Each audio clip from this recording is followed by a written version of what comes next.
Hey skiers, I'm Jeff from skiessentials.com. I'm Bob. How's it going? Boy, it's been about a month, but I still don't know what I did to make that guy so angry. I don't know. He was just jealous of your nice, clean, carved turns across the fall line. I mean, I assume it was because I was making really wide, big carves and he felt like he couldn't get by, but still.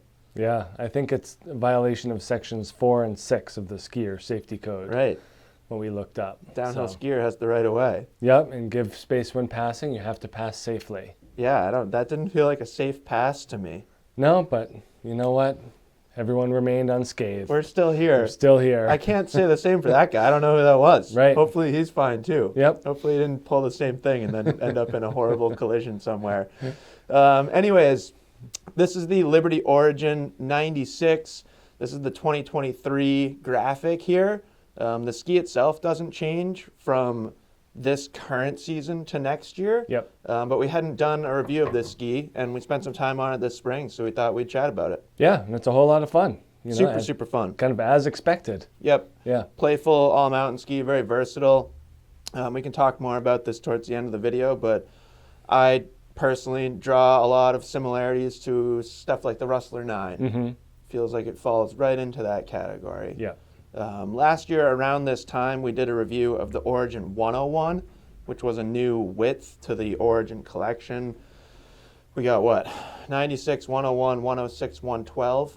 Yeah, pretty, compact spread in that Origin series, Yep. but something for everyone. No, it's pretty cool because it kind of allows you to focus on the shape and the overall performance of the Right. skis, and then you kind of just pick which waist width works best for you. Yeah. So lower snow areas, or maybe you just prefer quicker edge-to-edge feel, 96 might be the way to go for you.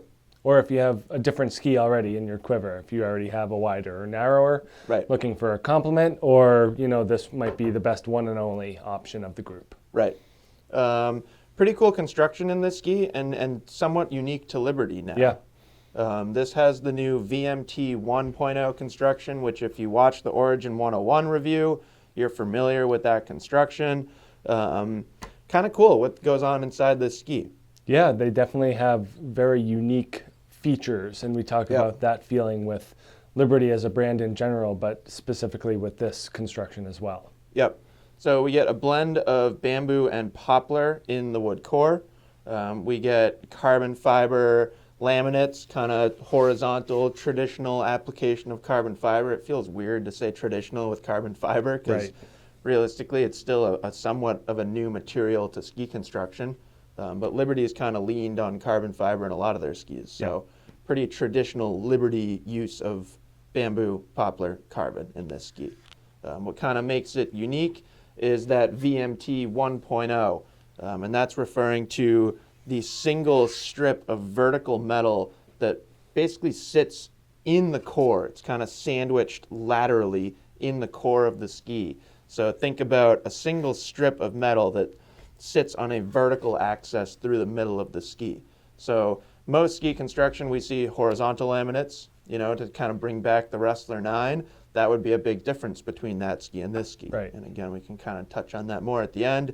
But vertical metal really enhances this ski. It's basically the same ski as it was before the VMT in shape and the rest of its construction, but that VMT 1.0 definitely kicks it up a notch. Yeah, and then they put the 3.0 into the Evolve series, so we go from 1 to 3. And it was a pretty big difference going from Evolve used to have the 2, went from 2 to 3, and then this went from 0 to 1. And so it's nice to see kind of how the increase in that metal plays out in the performance of the ski. And it definitely boosts this one pretty good. Yep, absolutely. And then to take a quick look at shape, quite long rocker profile in this ski. Yeah. And I think that's something that sets it apart from other skis in this kind of mid-90 all-mountain category. Look at the length of that tip rocker. Almost like half the shovel of the ski or half the forebody of the ski is tip rocker. Not quite as long in the tail, but some significant tail rocker back there. And although it's not a lot of splay, I'll still put this in the twin tip category. Yeah, it definitely has that capability. It's not as pronounced as in the Helix series, but for this, kind of blending that all mountain free ride and park shape, I think really fits well with this Origin 96. Yep. And it's, again, to bring up the Rustler 9 again. Like, Yep. I'd say similar things about that. It's not a full-on twin tip, but there's enough tail rise that it kind of borders on being a twin Right. tip. And then taper shape on this ski is pretty interesting, and I'd say taper shape and just tip shape, because a lot of it isn't even really taper. You just kind of get this long, extended, pointy tip. Yeah, and totally rounded overall. Yeah. A very oval shape. It does come to that point, but and that mimics the character of the ski and all of Absolutely. these Origin skis, where you just kind of have this circular feeling to it, and that's how they turn. Yep. Same thing is true in the tail. Very pointy finish to the Yeah. tail. So in a lot of manufacturers, a lot of ski design right now, we're seeing more extended side cut and more of a blunt finish to Yeah. the tip of the ski. These are certainly more pointy, almost that kind of javelin shape. Right. So that's about it for construction and shape. Starting with groomers, Bob, what do you think about this Origin 96? I like it more when you are actively pushing on it to get the performance. Yep. I find it works better for me in shorter to medium radius turns rather than longer full width carves like you like to do. Like my preference. Yeah. I feel like the tip rocker doesn't really lend to that instant engagement Right. unless you are actively pushing on the shovel of the ski. Correct. But if you just tip and roll into it, you're not going to get the same pull into a turn as you do some more, all mountain skis in this shape.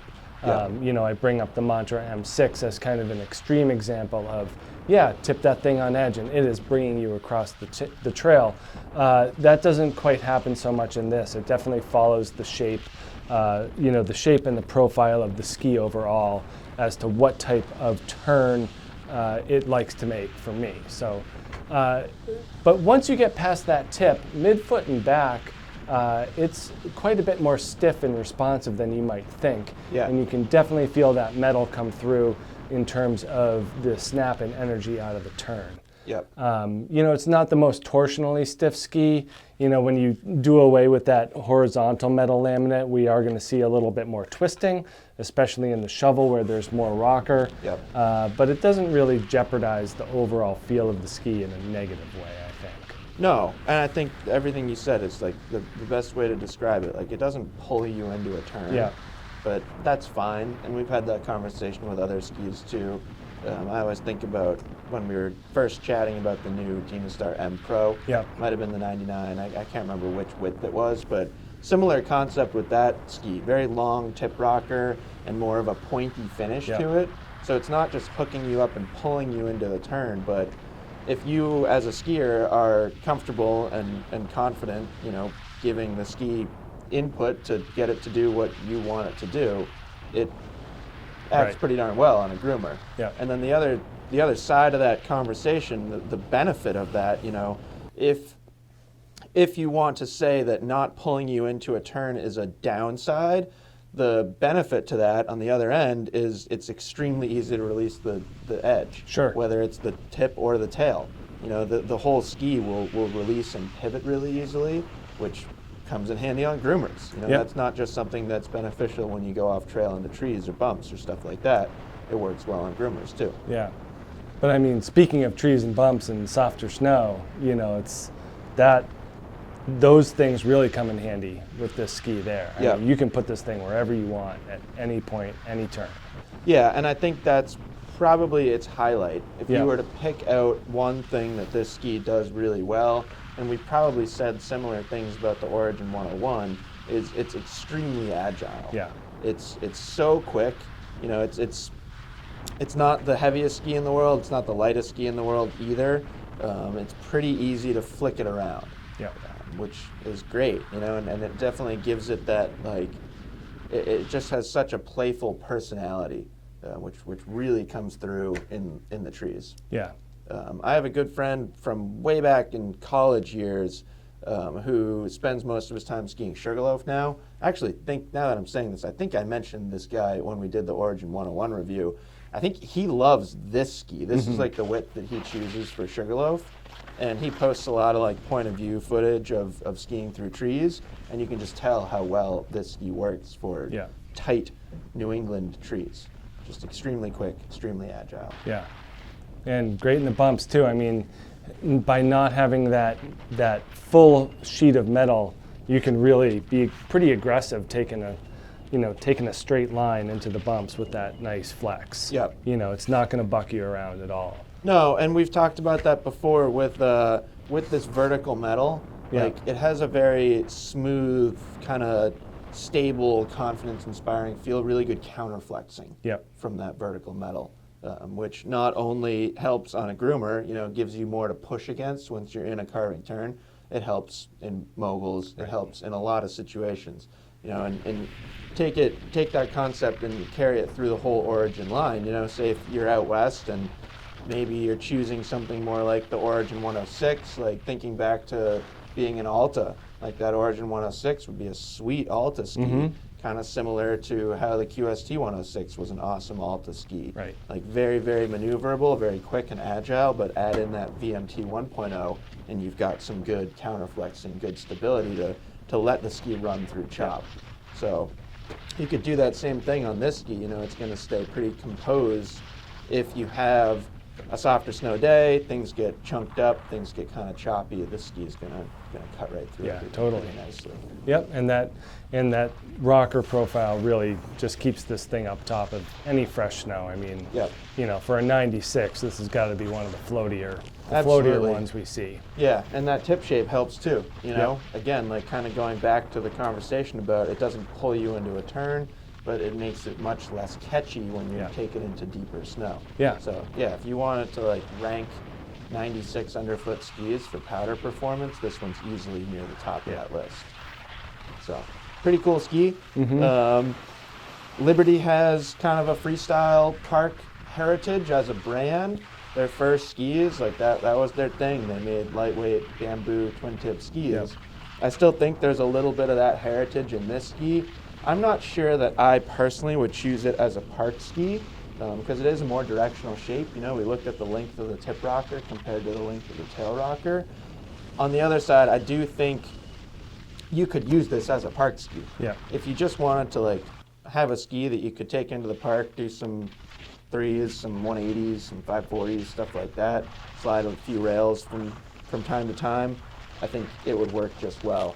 I think that's kind of more of a fringe application for this ski, mostly because Liberty has the Helix. So if you're really a park-focused guy, you're going to be choosing the Helix, but certainly something that you could do. And I feel like if you couldn't do that on this ski, it wouldn't really feel like a Liberty anymore. No, and I think that's a good point. And just to reiterate, like the strength of the ski is its versatility and its ability to just do a smattering of everything. Yep. So the ability to take it into the park adds to the overall picture of the ski. Yeah, absolutely. So great ski for a playful skier that wants to do a little bit of everything. Yeah, I mean, just one of those ones you could get and then you don't have to think about what skis you're on anymore. It's just, it's that versatile. Right, and that comes up in conversation a lot. A lot of time we'll get a question from somebody that's feeling pretty confused. Yeah. And, they're giving us a big list of skis and saying like, I don't know what to choose among those skis. This is certainly one of those skis where you could just confidently choose it knowing that you're going to have a good time and it's going to let you do anything you want, which again, to come back to the Rustler 9, that's something that we say about the Rustler 9 all the time. Yep. They're like, oh, you don't know what ski to buy, just get a Rustler 9. Just get that one, yeah.